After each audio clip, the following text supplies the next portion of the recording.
You are all weirdos. Weird science is the revolution. Weird science is the revolution. Hello, everybody, and welcome back to the Weird Science Comics YouTube channel, where I'm going to ask you, how about that Nick Lowe, huh? Nick Lowe, and I don't mean the Cruel to Be Kind singer from the 80s, 70s, 90s. He's still going, that guy. He's a gem. He's a man of all the ages and decades, but I'm not talking about him.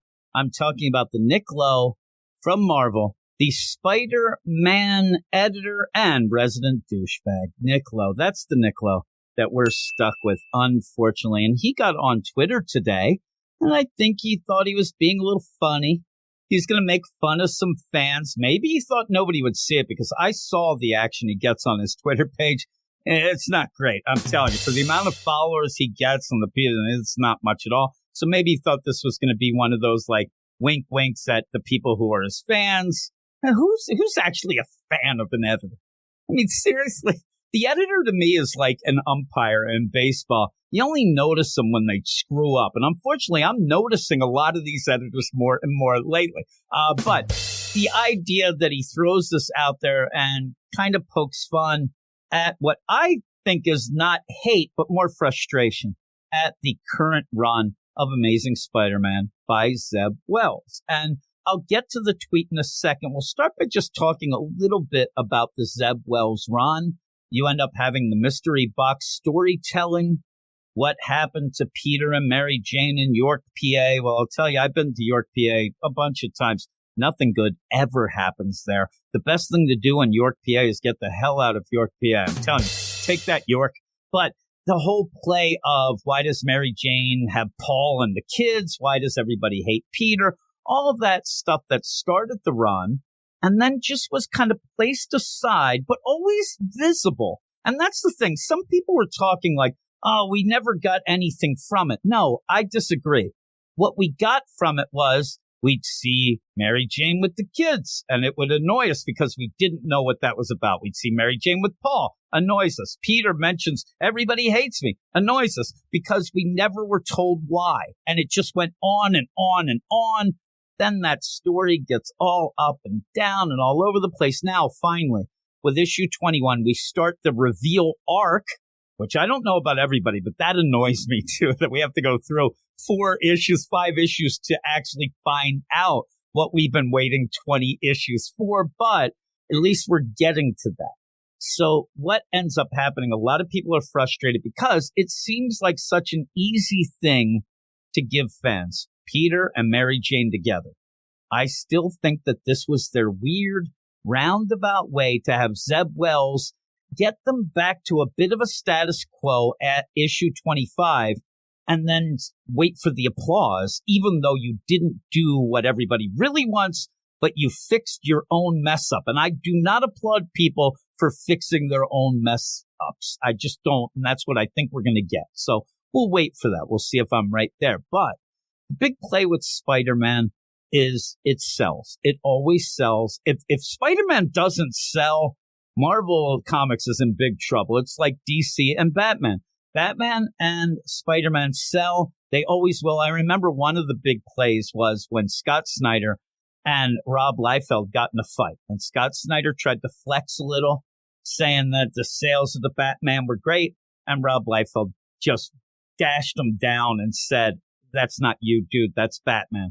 Batman always sells. I feel the same way with Spider-Man. And one of the reasons that's the case, not just because they are so popular overall, but because a lot of people who are fans of Spider-Man and Batman will stick through the thick and thin. They're not going to drop the book after 2 bad issues. They're not going to drop the book after 2 trades. They stick through even runs that are bad because that's their character. They've always had them on the pull list. There is a deal. And during Tom King's Batman run, I did have some people talk to me about dropping Batman for the first time in 10, 15 years, 20 years.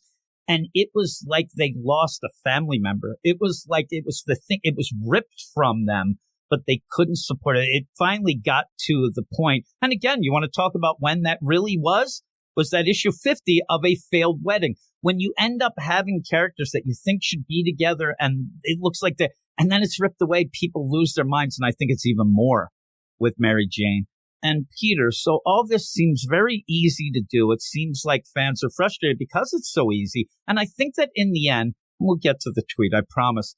In the end, I think that most people at points like this get frustrated because they feel as fans that they care more about the characters than the people creating them, the people doing the stories, the people editing, the people up above, that they end up feeling like they have better intentions for those characters than the people that are going to give them the stories. And that is very frustrating. It's very sad.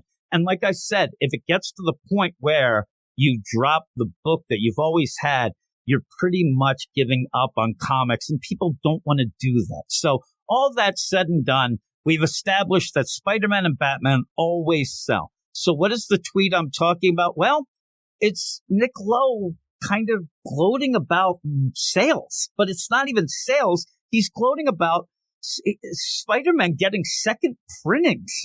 That's nothing. Every book gets a second printing for the most part. That is nothing to gloat about. But to gloat about it, he also pokes fun and, digs into frustrated fans. His tweet is few offerings from the Spiders. And this is something he does each week. He also has his Book of the Week pick, which, you can trust Nick Lowe, the editor of the books, to give you a critical opinion there. But he says second prints from our failing Amazing Spider-Man series, and then gives the little wink.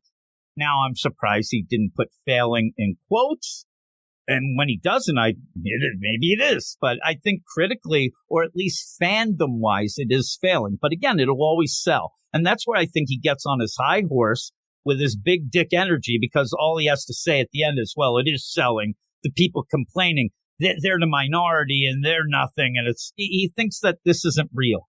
The idea that people are mad or frustrated. So he ends up with that wink too, which again is a cowardly thing to do, because all that is there for is when people say, oh, what a douchebag for doing that.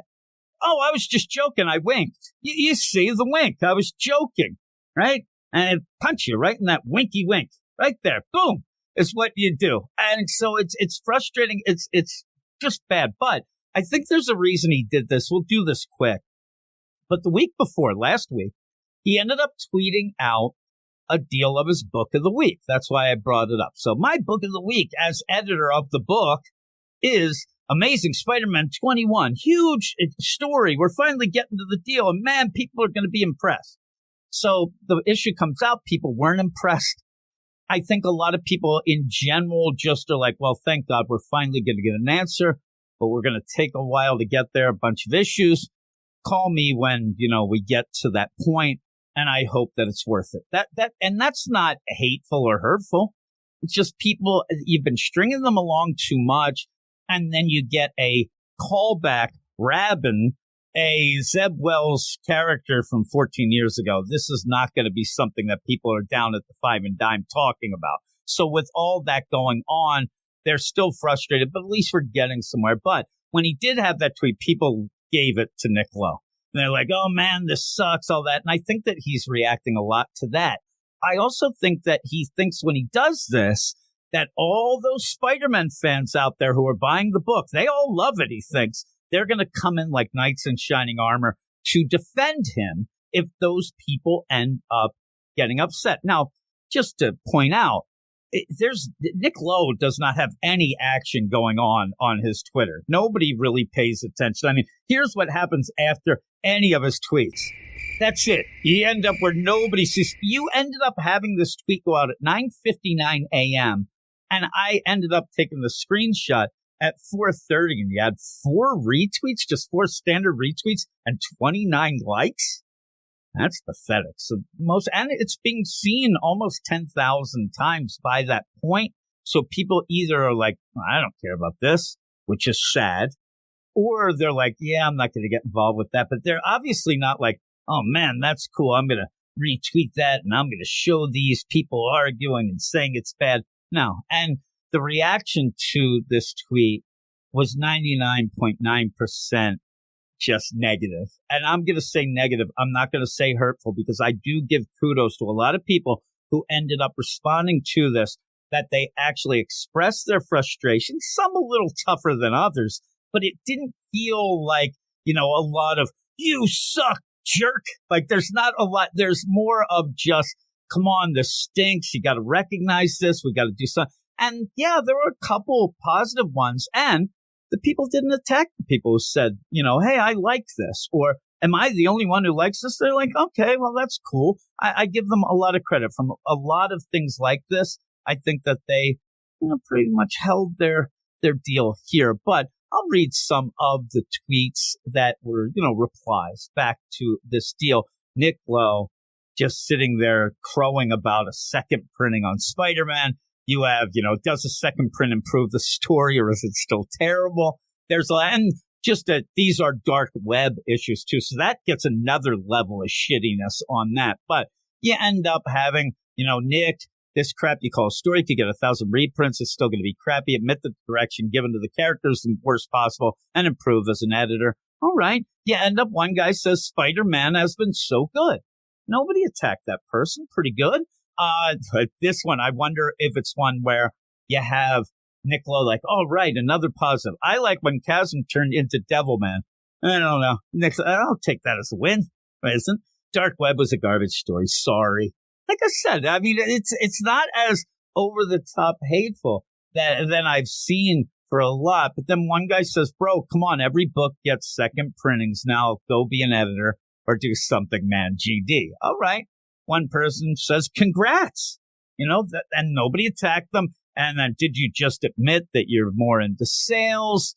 Then you have, everyone's going to pirate this and not buy that. I don't condone that, but still.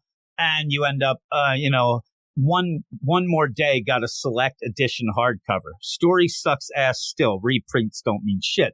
That's a little bit, it's true.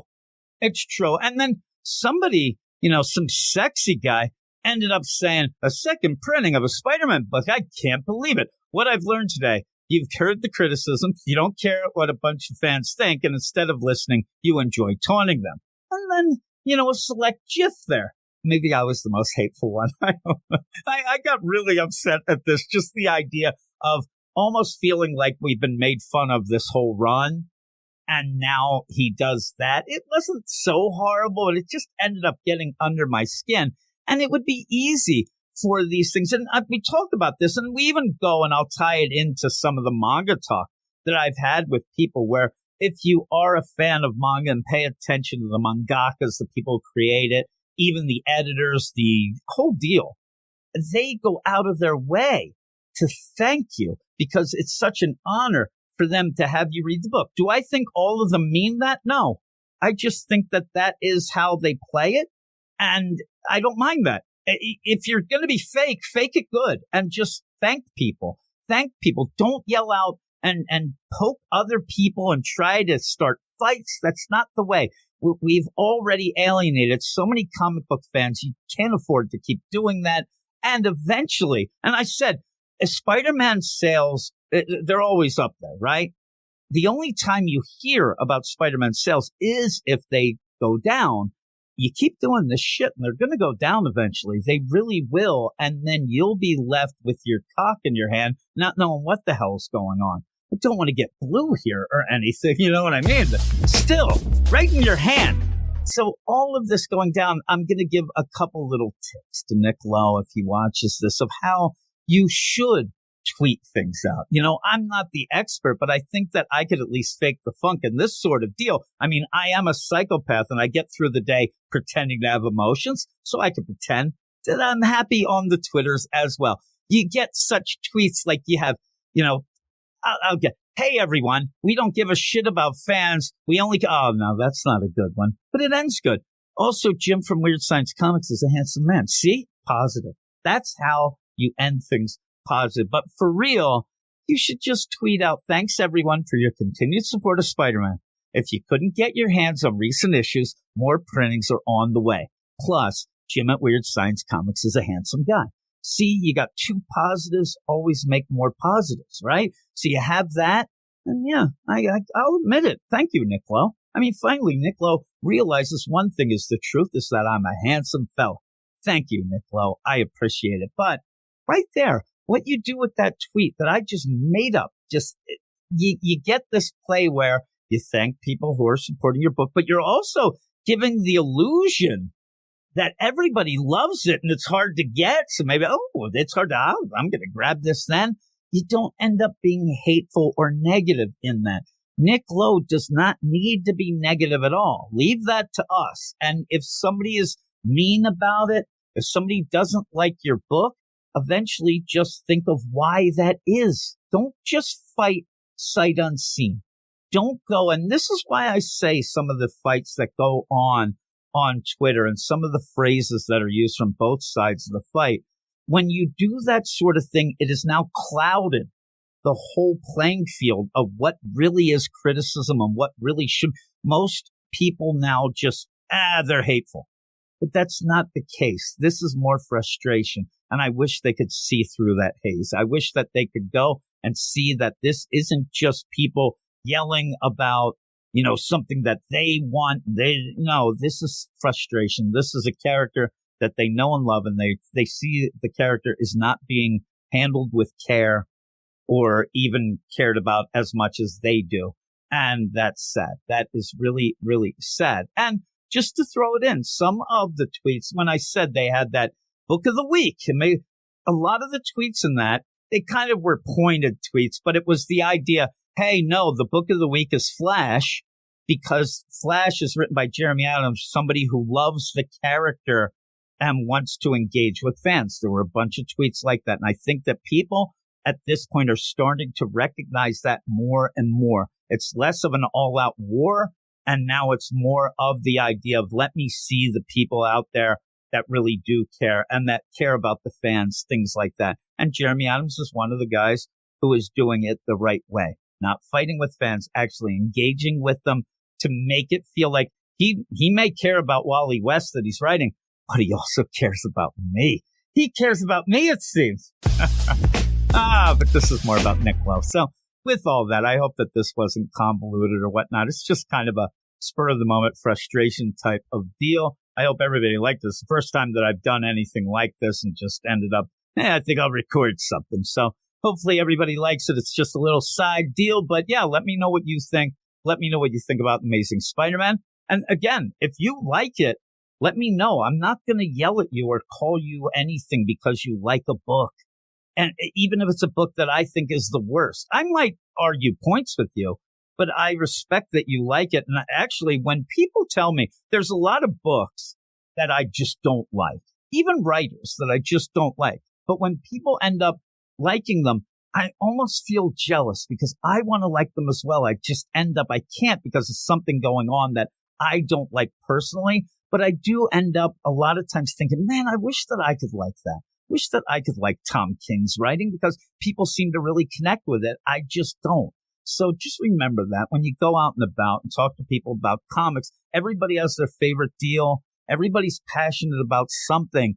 And just because you're not the same boat and passionate about that thing, that they're of this thing, a lot of times you can meld together and everybody comes out the better. Somebody learns about a book or a writer that they didn't know, stuff like that, just to end on a positive note, because I want a lot of this to be positive. Again, though, I'm very frustrated for the years and years that I've been doing podcasts and website and now YouTube. It does get frustrating, but I'm here for the long haul. I'm not quitting anything just because we're going through a little, valley. We'll get to the peaks again. So everybody, thanks a lot. And I will talk to you all later. You are all weirdos. Weird science is the revolution. Weird science is the revolution.